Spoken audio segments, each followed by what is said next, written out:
So today, let's talk a little about robots and maybe a little bit about machine learning and artificial intelligence. After all, it's the year 2021. A lot of the things that we see happening nowadays really is the stuff of science fiction come alive. I'm looking at an article from RT. It's titled We've Learned Nothing from Sci-Fi Movies. Boston Dynamics Advanced Dancing Robots Both Amuse and Scare. And I think if you've seen Boston Dynamics robots, I think you would admit that it's kind of amazing. It's also kind of creepy, some of these robots and the things that they can do. It's a little concerning to see a robot acting so much like a human with the agility to move like a human being. And so let's let's take a little look. There's music that comes along with this video. I'm gonna kind of mute that. I'll have the links here if you want to watch the whole video, but let's just kind of watch it dancing around while I talk here. And basically, it's a robotic platform, okay? And we can think of what else we use robotic platforms for. There's a lot of useful things that we use them for. And even in the field of defense, robots can be very useful, but of course, they could also be extremely horribly abused. And I think the US drone program is a very good example of that. These drones are remotely operated by human operators, but there are things that they do automatically, and then the operator can intervene. And of course, there are drones that do operate automatically. They can do an entire flight plan and land all on their own. And you can train them to look out for different kinds of conditions and scenarios, react to them, and still finish their flight plan. And as a matter of fact, these are tools and technology that even ordinary people who like to play around with, much smaller drones and RC aircraft are now using. So this technology is out there. You could see these robots. Look at these. So what I'm saying is, you have drones flying around in the air that can do that. Now we can see the development of robotic platforms on the ground that are extremely agile and maneuverable, getting very close to human and animal capabilities. And then, of course, mechanical systems are more resilient and stronger than human beings. That's what tools and technology is all about. It's about extending our own natural abilities, making things that are many times stronger than human beings. And now with machine learning and AI, we're making things that are able to analyze and think faster than humans. And not like Terminator, not yet, not like that, but the very specific things that AI, machine learning, enables a machine to do is something that it's able to do much, much better than any human could.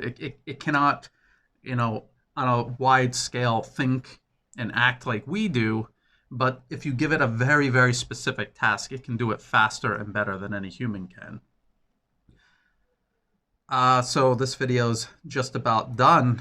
Let's look at Boston Dynamics. Let's look at some of these other, ground-based robotic systems that, the RT article here shows some of the reactions from people seeing this, and some people are saying, "Hey, it's fun, it's interesting, it's amazing." Other people are saying, "It's frightening, it's scary. Imagine them carrying guns." And like I said with the drone example, drones do carry guns and missiles and all sorts of things. So these are all the ground systems, and there's all kinds of things that you could use these for. And you can see some warehouse applications, but the thing that I think people should really look at are things like this. Look at the agility of this machine. Now, I know it's in a lab. It's in a lab, so it's able to do these things. They're not going to show you the time that it messes it up. They're just going to show you the time it does it successfully. And that's kind of how robot development goes. Here's another one. Jumping over a log, going up, very steep stairs there, tall stairs, if you could even call them that. And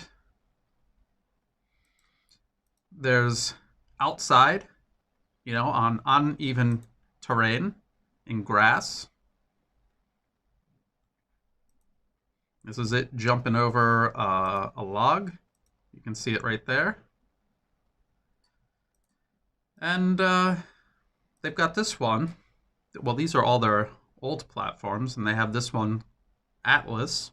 And they actually have competitions. I haven't checked on any of the more recent ones, but I know that they used to have competitions every year where teams would take the Atlas platform and they would all do different things to customize it and send it through an obstacle course. And you would watch it and you would say, well, we don't have to worry about them competing with humans yet, but I think you can see the direction all of this is going.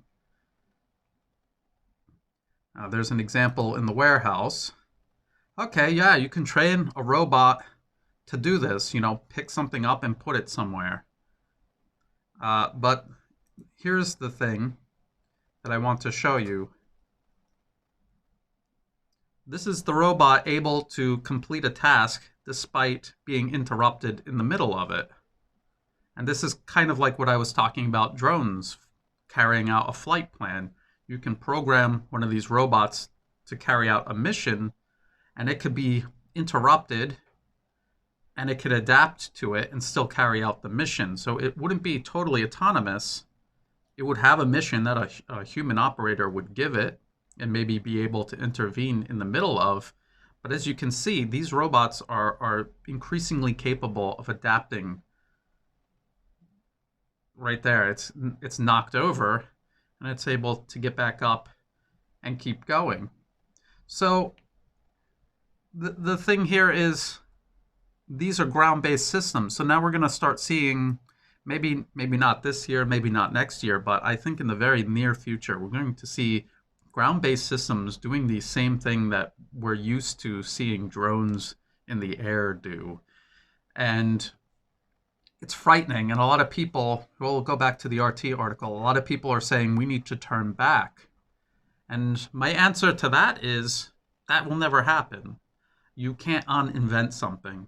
If there's an idea, a technology, or a technique that gives one person an advantage over another human being, people with money and the desire to have that advantage are going to pursue it. No matter how many laws or treaties you make, they're going to do it. They might do it underground, clandestinely, and still have that capability while everyone else is trying to uphold treaties and laws and regulations. The actual answer to Boston Dynamics developing these robots and people using machine learning and AI to give themselves an advantage over other people is a balance of power. That means other countries, other companies need to start getting into this and developing checks and balances and answers to this kind of technology that's coming out. You do not want just one company making this, and you cannot stop all companies from developing this, either publicly or secretly. So the answer is always going to be to have a balance of power. And where have we seen something like this before in the past? We can just look at geopolitics and nuclear weapons. When the US was the only country that had them, what did they do with them? They dropped 2 of them on Japan. They killed tens of thousands of people, more or less instantly. And there was a resulting firestorm that killed many of those people. But just think about it. In just 2 bombs killed over 100,000 people. Just 2 bombs. That's what the US did when it was the only country in the world that had nuclear weapons. When Russia had nuclear weapons, now the US has to think, well, if I use them, someone might use them back against me.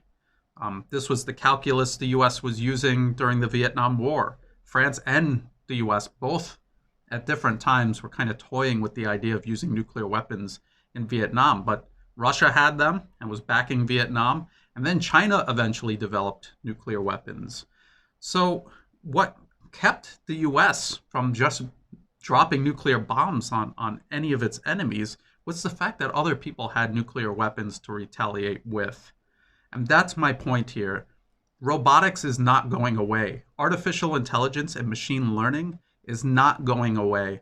Countries need to work hard to develop this, to create a balance of power between nations and between business interests so that people will be deterred from abusing it or using it against someone else in fear of retaliation. And that isn't a pleasant prospect, but it's a realistic prospect. Expecting people to follow laws and treaties as we can see with our own eyes and just look at world events today. People aren't going to do it. They're just not going to do it. So this is a big topic. I think machine learning and AI separately is a huge topic that I should get into separately. And I'll search around for some stories so that I can do a couple of reviews on that as well. But for this topic, that's where I think I'm going to leave it. These are going to continue coming out, these kind of robots, and they're going to become more and more capable. And the answer isn't begging them to stop developing them. It's to have as many people developing them as possible so that one group of people isn't monopolizing this technology and able to, with impunity, use this technology against somebody else. So to my patrons who make these videos on a daily basis possible, thank you so much. Thank you for your feedback and your support. If you're watching this when I publish it publicly, please like and share the video, and also think about subscribing to my channel. It's all free to do and it helps the channel grow, and I really appreciate it. Thank you everybody, absolutely everybody who is helping me and supporting me in every way, big and small. I honestly couldn't do any of this without you, without my audience. And as always, thank you for watching.